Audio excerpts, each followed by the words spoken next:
असम के मुख्यमंत्री डॉक्टर हिमंत बिश्व शर्मा और उनके पुराने मित्र रकीबुल हुसैन में वाक युद्ध छिड़ गया है।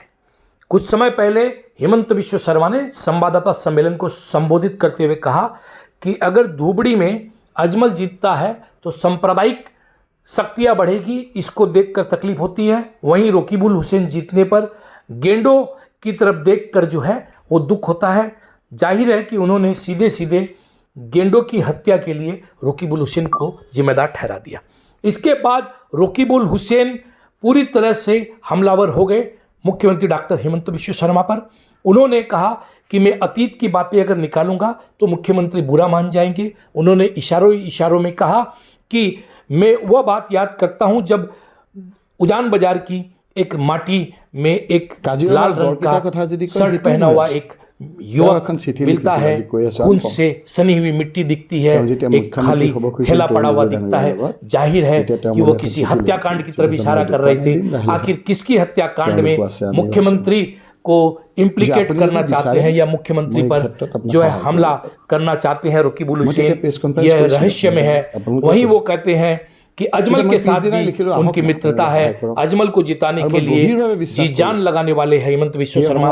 अभी जो भी आप हिमंत बिश्व शर्मा के बयान देख रहे हैं, यह सब नाटकबाजी है। तीसरे फेज में वो उन्हें जिताने के लिए जी जान लगाएंगे। उन्होंने ये भी कहा कि गेंडों की हत्या में कौन शामिल है इसको भी मैं बता सकता हूं।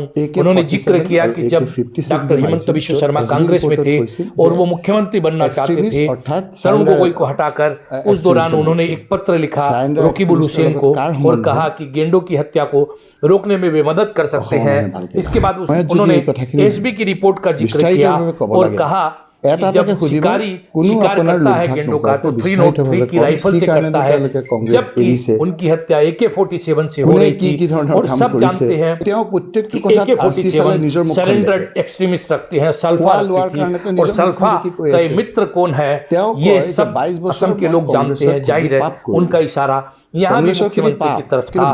इस प्रकार वो लगातार बोलते रहे और यह भी कहा कि 22 साल मुख्यमंत्री दावा करते हैं कि वो कांग्रेस में रहे और उन्होंने पाप किया। ये ठीक है कि वो सोचते हैं उन्होंने पाप किया, किंतु कांग्रेस में रहते हुए उन्होंने जो कमाया उस कमाई का उन्होंने जिक्र किया। उस कमाई का मजा वो लेते हैं, वहाँ मजा है, किंतु कांग्रेस में रहना पाप है। वो बोल रहे हैं कि अब वो अपने आप को धुला हुआ समझते हैं, किंतु कांग्रेस में रहते हुए जो कमाई की क्या वो पाप की कमाई है।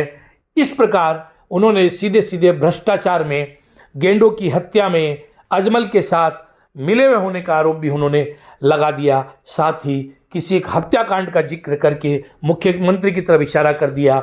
जाहिर है वो कौन से हत्याकांड के लिए बोल रहे हैं ये असम के लोग जानते हैं। कहीं ना कहीं इस बात को लेकर मुख्यमंत्री को शुरू से ही घेरा जाता रहा है।